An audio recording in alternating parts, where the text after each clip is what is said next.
Welcome back to channel. आज हम बात करते हैं मंडे के लिए भारतीय बाजार कैसे रह सकते हैं और एफआईएस ने अपने आप किस प्रकार से प्रिपेयर किया है। डाटा पे जाने से पहले 2 मिनट हम डिस्कस करते हैं कि हमने क्या रणनीति बनाई थी आज के लिए और किस हिसाब से बाजार पैन आउट हुआ। जैसे कि मैं हमेशा रिमार्क देता हूँ, हम अगर 10 तारीख का रिमार्क देखें तो मैंने यहाँ पे एक चीज़ कही थी कि ऑप्शन सेलर अवॉइड करेंगे। ऑप्शन बायर और फ्यूचर्स को नहीं लिखा था कि मैं 9 तारीख को एक चीज़ लिख दी थी मैंने कि आप पुट बाय करें, जो अगर 25,430-40 तोड़ दे उसके बाद नेक्स्ट वीक की 25,300 की आप पुट ले सकते हैं। मैं 9 जुलाई को ये डाला हुआ है, आप 9 जुलाई का वीडियो जाकर देख सकते हैं, वहाँ पे मैंने लिख भी दिया था। उसी दिन मैंने कह दिया कि ऑप्शन सेलर्स अगर आज का लो टूट जाता है, 9 जुलाई का लो टूट जाता है तो एक बार आप बाहर हो जाइएगा, क्योंकि फिर मार्केट वॉलेटाइल हो जाएंगे। 10 जुलाई को ऑप्शन सेलर के लिए अवॉइड था, 11 जुलाई आज है। ऑप्शन चेन दिखा देता हूं पहले मैं आपको। पुट साइड तेजी है, कॉल साइड मंदी है, मतलब पुट में थोड़ा बहुत पैसा लोगों का बना है, कॉल में डिके हुआ है। अब बाजार का क्या हुआ देखिए, बाजार मंदा था, साफ क्लियर कट थी। मैंने कल थंबनेल में कह दिया 25,000 आने वाले दिनों में आ जाएगा, और बाजार देखिए टूट रहा है। जैसे इसने ये लो तोड़ा अपना 7 जुलाई मंडे का लो तोड़ा, वैसे ही ये फटफट करता ये नीचे आ गया। अब ये नीचे ही है, कोई ऐसा चीज नहीं है। 1 आवर कैंडल में आपको दिखाऊं, वहां से आपको ज़्यादा समझ में आएगा। देखेंगे ये बाजार अब टूट चुका है, यहाँ पे एक 1 आवर कैंडल में गैप है, लेकिन मोटा मोटी 25,000 का सपोर्ट आता है, उससे पहले सपोर्ट नहीं है। अगर मैं आज के ऑप्शन चेन में भी कंपेयर करूं तो खास राइटिंग नहीं है, 25,200 पे है, लेकिन उसके सामने 25,200 की कॉल राइटिंग काफी ज्यादा है, तो डबल कॉल राइटिंग के आसपास है। तो बाजार मोटा मोटी नेगेटिव बायसनेस की तरफ ही है अभी, और बाजार टूटा भी आज 200-250 पॉइंट टूटा है। आपके मिड कैप्स काफी टूटे हैं, बैंक निफ्टी बहुत टूटा है, तो बाजार में देखिए कमजोरी तो हुई है। आपका सिलेक्ट भी आपका 1.5% तक सिलेक्ट भी आपका निकल गया, ये सुबह सुबह के अंदर ही इसका काम हो गया। 9 बजे के बाद 2 घंटे में काम हो गया, बाकी दिन पूरा दिन शांत रहा। विक्स आपका 1.5% बढ़ा है, और डॉलर इंडेक्स 86 के पार, ₹86 के पार जाने को तैयार है। अब विक्स 1.5% बढ़ा है, जबकि मार्केट 200 पॉइंट टूट चुका है। विक्स अभी तक बढ़ा नहीं है जितना बढ़ना चाहिए था। देखिए समझिए, पूरा का पूरा अनसर्टेनिटी किस चीज के ऊपर है? टैरिफ के ऊपर। अगर टैरिफ इंडिया पर इंप्लीमेंट होते हैं और ट्रेड डील नहीं होती है, देखिए मैं हमेशा से कहता हुआ आया हूं, किसी भी ट्रेड डील को होने में कम से कम 3 साल लगते हैं, उतने में रिजिम चेंज हो जाता है।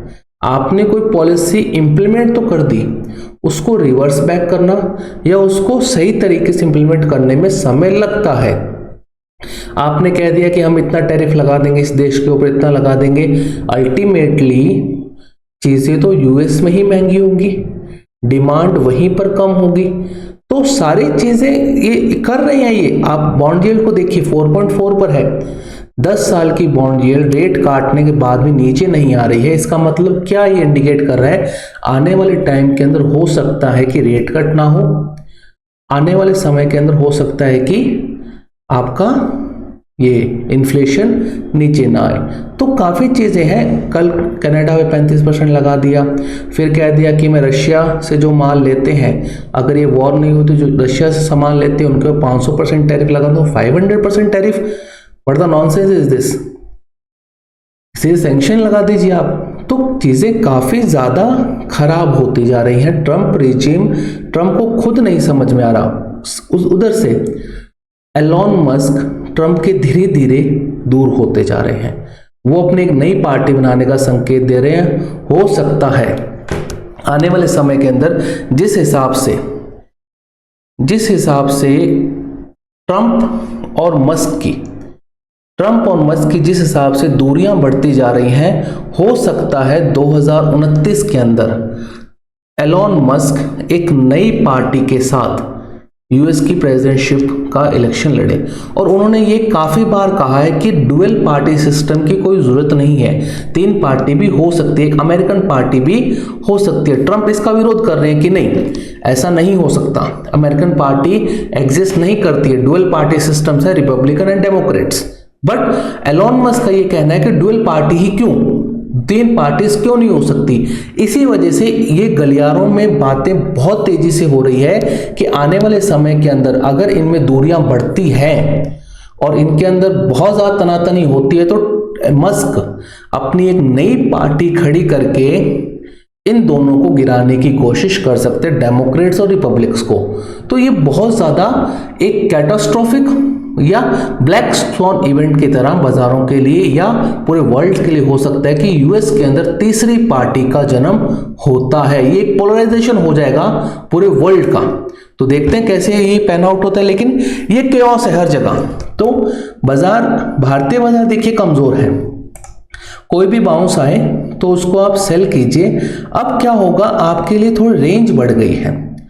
अगर बाजार अब सेल द बाउंस है कहां तक, अब हमारे लिए 322 के ऊपर निकलेगा तभी कुछ आप तेजी का ट्रेड लीजिएगा, अन्यथा क्योंकि ये इसका हाई है, मतलब कि जो आज का हाई है उसका आपके लिए स्टॉप लॉस रहेगा, उसके नीचे बाजार को ठोकते जाइए जहां तक ये जाए और उस दिन के हाई का स्टॉप लॉस रख लीजिए।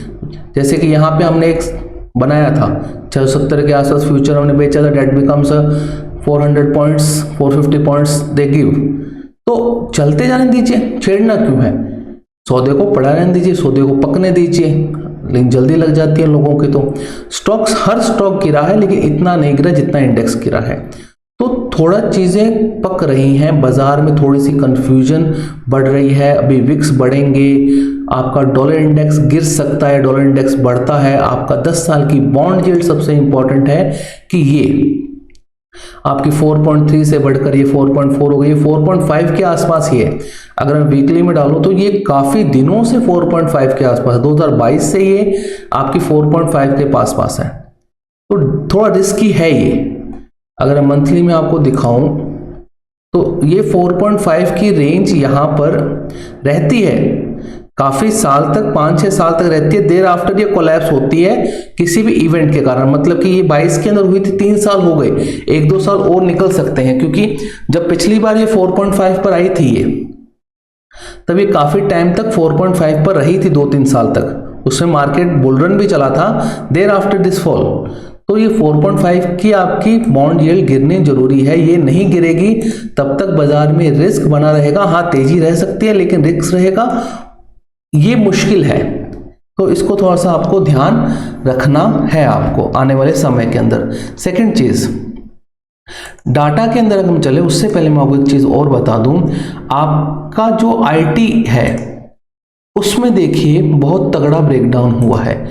आईटी के अंदर अगर वीकली के अंदर देखें तो बहुत ही तगड़ा 3.5-4% का वीकली, क्योंकि आईटी बहुत चला था, मतलब एक इंडेक्स आपका 35% चल गया, उसके बाद 3-3.5% गिरा, तो आईटी में रूम भी बहुत है गिरने के लिए। तो थोड़ा सा कॉशियस रहिएगा बाजार में, स्टॉप लॉसेस थोड़े टाइट रखिएगा कि 25,300 से ऊपर जाएगा, क्योंकि शॉर्ट कवरिंग भी तेज आती है। जब बाजार इतने तेज गिरते हैं तो बाजार इतने तेज बढ़ते भी हैं, तो ऐसा नहीं गिरते गिरते रहेंगे, बढ़ेंगे भी, लेकिन जिस दिन कोई रेंज से बाहर निकले तभी सौदा मारिएगा, अदरवाइज मत मारिएगा, क्योंकि ये क्या होगा 100-150 पॉइंट ऊपर बढ़ के आपको छलावा दे देगा, फिर वापस ठुक जाएगा। इसको जाने दीजिए, एक दिन का हाई काटने दीजिए, देर आफ्टर आप इसमें बाय कर सकते हैं। जैसे कि यहाँ पे किसी दिन भी इसने ऊपर का हाई नहीं काटा, धीरे धीरे नीचे ही आता गया, तो वही सेम सिस्टम ये है कि ऊपर जाए, जब तक ये हाई ना काटे तब तक आप शांति से थोड़ा सा वेट एंड वॉच का नजरिया रख सकते हैं इसके अंदर। डाटा पे आते हैं कैश के अंदर भारी भरकम सेलिंग की है एफआईज ने, मतलब कि डीआईज ने 3,400 करोड़ का माल खरीदा, एफआईज ने बहुत तगड़ा माल एफआईज ने ठोका है यहाँ पर, मतलब 5,000 करोड़ का माल एफआईज ने ठोक दिया। उसके सामने इंडेक्स क्या है भाई, यहाँ पर कम हुए, 6,200 कॉन्ट्रैक्ट लॉन्ग कम हुए, 12,000 कॉन्ट्रैक्ट शॉर्ट ऐड किए, 85,000 नेट शॉर्ट बढ़कर 1,03,000 हो गई। मैंने ये कई वीडियोस में कहा है, हमने सीरीज की शुरुआत 35,000 नेट शॉर्ट से की थी, जो 1,00,000 हो गई और बाजार भी करीबन 400 पॉइंट गिर चुका है हाई से अपने। तो थोड़ा ध्यान रखिएगा। स्टॉक फ्यूचर्स में बाय किए हैं 3,000 कॉन्ट्रैक्ट्स और सेल किए हैं 33,000 कॉन्ट्रैक्ट्स। आईटी, मोस्टली आईटी होगा इसके अंदर और बैंक्स हो सकते हैं। तो बाजार देखिए मोटा मोटी सारे डाटा नेगेटिव है। कैश का डाटा भारी भरकम नेगेटिव है, आपका इंडेक्स फ्यूचर्स का डाटा भारी भरकम नेगेटिव है, स्टॉक फ्यूचर्स का डाटा भारी भरकम नेगेटिव है। तो बाजार में नेगेटिविटी तो बहुत है, यहां से लेवल टूट सकते हैं, थोड़ा सा बाउंस पे ही बेचें तो ध्यान रखें। कैश ऑप्शन का डाटा 83,000 कॉल लॉन्ग की, 1,19,000 कॉल शॉर्ट की, 70,000 पुट लॉन्ग की, 51,000 पुट शॉर्ट की है। मोटा मोटी सेल द बाउंस है। ऑप्शन बायर इसमें अपने ट्राई मार सकते हैं। ऑप्शन बायर के लिए का, ऑप्शन सेलर भैया अवॉइड करें। ऑप्शन सेलर के लिए साफ साफ है, एक बार बाजार को अवॉइड करें क्योंकि विक्स बढ़ेगा, आप बैठे बैठे नुकसान कर जाओगे, बाजार वहीं पर रहेगा, विक्स बढ़ जाएगा। Option buyer sell the bounce है, ट्राई सेल द बाउंस करेंगे। पुट साइड कोशिश कर सकते हैं, कोई अच्छी पुट ग्रैब हो जाए उनके हाथ से। तो ये हमारा मंडे के लिए एनालिसिस रहेगा। अगर आपको वीडियो पसंद आई है तो लाइक शेयर सब्सक्राइब जरूर कीजिएगा। धन्यवाद।